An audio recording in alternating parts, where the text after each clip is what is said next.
আসসালামু আলাইকুম। দেশের সংবাদে আপনাদেরকে স্বাগত জানাচ্ছি। আমি মুশফিকুল ইসলাম। শুরুতেই জানিয়ে দিচ্ছি শিরোনামগুলো। নির্বাচনকে শঙ্কায় ফেলতে আন্দোলন গণতন্ত্রের পক্ষে নয়। পিআর চাইলে ভোটে জিতে আসার আহ্বান বিএনপির। ফেব্রুয়ারিতে নির্বাচন না হলে দেশ ভারতের খপ্পরে পড়ার শঙ্কা। পিআর ভোট সহ প্রায় অভিন্ন দাবিতে আন্দোলনে কয়েকটি ইসলামী দল। রাজপথ থেকে নির্বাচনী জোট ঘোষণার আভাস। শরিকদের সর্বোচ্চ ছাড় দিতে রাজি জামাত। রাবিতে কমপ্লিট শাটডাউন। রাকসু নির্বাচন পেছানোর দাবি ছাত্রদল সহ 5 প্যানেলের। যথাসময় চায় শিবির। সিদ্ধান্ত নিতে বিকেলে জরুরি বৈঠক। ডাকসুর বৈধতা নেই দাবি আবিদের। জাতিসংঘ অধিবেশনে যোগ দিতে যুক্তরাষ্ট্রের পথে প্রধান উপদেষ্টা। সফর সঙ্গে বিএনপি, জামাত ও এনসিপি নেতারা।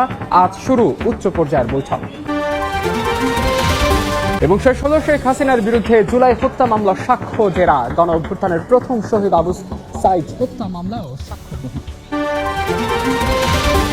পিআর পদ্ধতিতে নির্বাচনের দাবিতে আন্দোলন কোনোভাবেই গণতন্ত্রের পক্ষে নয়। পিআর চাইলে আগে ভোটে জিতে আসার আহ্বান বিএনপি নেতাদের। তারা আরো বলছেন, ফেব্রুয়ারিতে ভোট না হলে ভারতের খপ্পরে পড়বে দেশ, তাই ষড়যন্ত্র প্রতিহত করার বিকল্প নেই।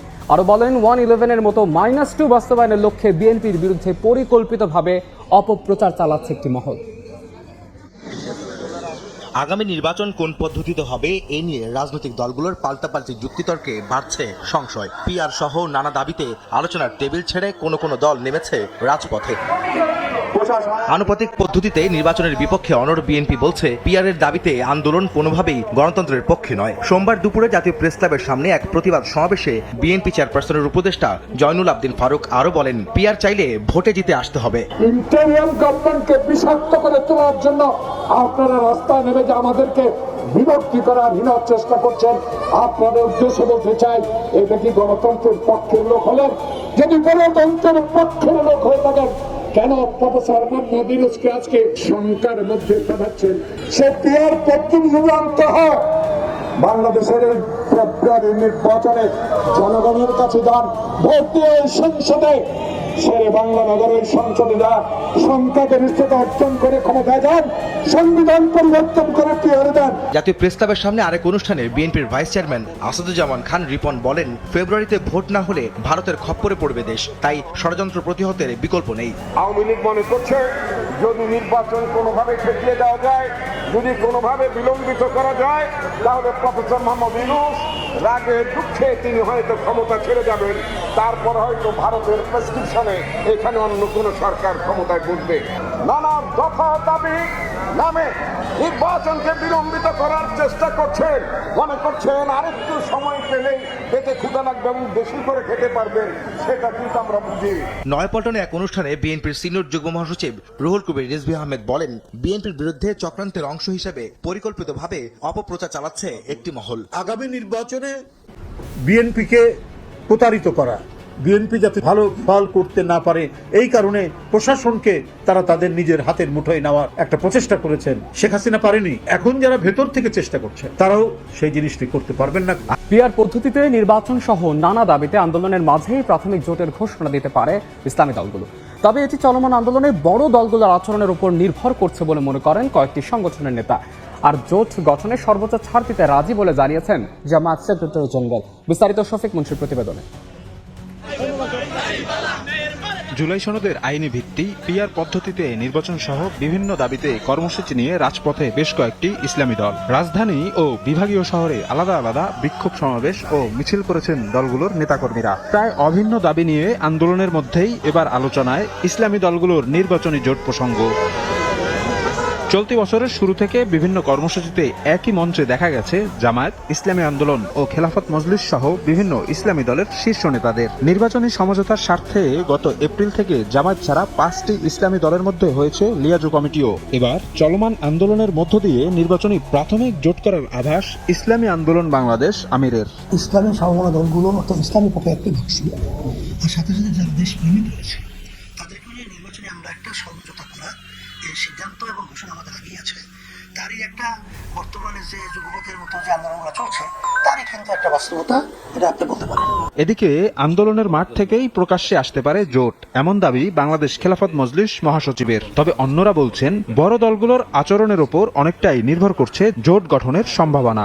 অনেক সময় জোট বা অ্যালায়েন্স এগুলো টেবিলে বসে বসে কিন্তু করা হয়, আবার অনেক সময় জোট অ্যালায়েন্স রাজপথেও কি হয়, তৈরি হয়ে যায়। আমাদের দলীয় সিদ্ধান্ত এখন পর্যন্ত আমরা একটা বৃহত্তর ইসলামী জোট করব। আগামী নির্বাচনে আমরা ইসলামপন্থী সকল দল অথবা যে সকল দল ইসলামী দল নয় কিন্তু আমাদের সাথে চলতে স্বাচ্ছন্দ্য বোধ করে, আমরা সবাইকে নিয়ে একটা প্ল্যাটফর্ম আমরা তৈরি করব। একই কাছাকাছি দাবি নিয়ে আমরা আন্দোলন করছি। মানে আপনি আন্দোলন ময়দানে কীভাবে বিহেভ করছেন? আপনি কি আমার নিয়ন্ত্রণ করার চেষ্টা করছেন, নাকি আপনি আপনার হিজিমনি দেখাচ্ছেন না? এটা তো আমি অনুভব করি যে আপনি হিজিমনি চেষ্টা করছেন। তাহলে তো একটু সন্দেহ হবে যে নির্বাচন করলে তো আপনি কি কাজ করবেন। এটা নেগেটিভ সাইড আর কি বলছি। এদিকে নির্বাচনী জোট গঠনে জামায়াত সর্বোচ্চ ছাড় দিতে প্রস্তুত বলে জানান দলটির সেক্রেটারি জেনারেল। আমরা ডোমিনেট করব না, আমরা বিগ ব্রাদারলি অ্যাটিটিউড দেখাবো না। আমাদের আসন সমঝোতার প্রশ্ন যখন আসবে তখন আমরা প্রয়োজনে আসন যেগুলো ছাড়া প্রয়োজন আমরা ছাড়বো। আমরা দলের মধ্যে কোনো কর্তৃত্ব নেতৃত্ব জোটের মধ্যে একটা বড় ভাই সুলভ বিগ ব্রাদারলি অ্যাটিটিউড আমাদের থাকবে না। এটা আমির জামাতও বলেছেন এবং আমরা এটা আচরণে এটা আমরা প্রমাণ করছি। ধর্মভিত্তিক নয় এমন কয়েকটি দলও নির্বাচনী জোটে যুক্ত হবে এমন আশা নেতাদের। আমাদের মধ্যে আলোচনা ছিল যে যারা আমরা এই সমস্ত জাতিসংঘ সাধারণ পরিষদের অধিবেশনে যোগ দিতে নিউ ইয়র্কের পথে প্রধান উপদেষ্টা ডক্টর মোহাম্মদ ইউনূস রাত 1:40 তাকে বহনকারী বিশেষ ফ্লাইট ঢাকা ত্যাগ করে। স্থানীয় সময় সোমবার বিকেলে জন এফ কেনেডি আন্তর্জাতিক বিমানবন্দরে পৌঁছা দেন সরকার প্রধান। এদিকে কয়েক ঘন্টা পর শুরু হচ্ছে বিশ্ব নেতাদের অংশগ্রহণে জাতিসংঘের উচ্চ পর্যায়ের বৈঠক। পররাষ্ট্র উপদেষ্টা তৌহিদ হোসেন জানিয়েছেন, বিশ্ব নেতাদের সামনে অন্তর্বর্তী সরকারের বিভিন্ন এজেন্ডা তুলে ধরবেন ডক্টর ইউনূস। নিউ ইয়র্ক থেকে হাসানুজ্জামান সাকির রিপোর্টে বিস্তারিত। জাতিসংঘের সাধারণ পরিষদের অধিবেশনে যোগ দিতে বাংলাদেশ সময় রোববার রাতে নিউ ইয়র্কের উদ্দেশ্যে রওনা হন প্রধান উপদেষ্টা ডক্টর মোহাম্মদ ইউনূস। সফরসঙ্গী হিসেবে আছেন অন্তর্বর্তী সরকারের 6 উপদেষ্টা সহ বিএনপি, জামায়াত ও এনসিপির নেতারা। প্রধান উপদেষ্টার সফরের অগ্রবর্তী দলের নেতৃত্ব দিচ্ছেন পররাষ্ট্র উপদেষ্টা তৌহিদ হোসেন। দুদিন আগেই তিনি নিউ ইয়র্কে এসে পৌঁছান। রোববার জাতিসংঘে বাংলাদেশের স্থায়ী মিশনে সময় সংবাদকে পররাষ্ট্র উপদেষ্টা বলেন, অন্তর্বর্তী সরকার তার বিভিন্ন কার্যক্রম ও পদক্ষেপ বিশ্ব দরবারে তুলে ধরবে। হাই লেভেল সেক্রেটারি 4 দিনের ওখানে 26 তারিখে উনি তার বক্তব্য রাখবেন। সেটা আপনারা তখন জানতে পারবেন যে এক্স্যাক্টলি কি। এটাতে তো ন্যাচারালি তার সরকারের যে এজেন্ডা সেটা সম্বন্ধে উনি বলবেন, আন্তর্জাতিক বিষয়ের উপরে উনি বলবেন, এগুলোতে থাকবে। পররাষ্ট্র উপদেষ্টা জানান, 26 সেপ্টেম্বর জাতিসংঘে বাংলায় ভাষণ দেবেন ডক্টর ইউনূস। পরদিন অভিবাসীদের সমাবেশে বক্তব্য রাখবেন। অধিবেশনের সাইড লাইনে জাতিসংঘ মহাসচিব অ্যান্টনিও গুতেরেস, পাকিস্তানের প্রধানমন্ত্রী শাহবাজ শরীফ সহ কয়েকটি দেশের রাষ্ট্র ও সরকার প্রধানের সাথেও বৈঠক করবেন সরকার প্রধান। দেখা হবে মার্কিন প্রেসিডেন্ট ডোনাল্ড ট্রাম্পের সঙ্গেও। এমনিতে যুক্তরাষ্ট্রের প্রেসিডেন্টের সাথে তো একটা ওই যে ডিনার যেটাতে উনি তো অ্যাটেন্ড করবেন।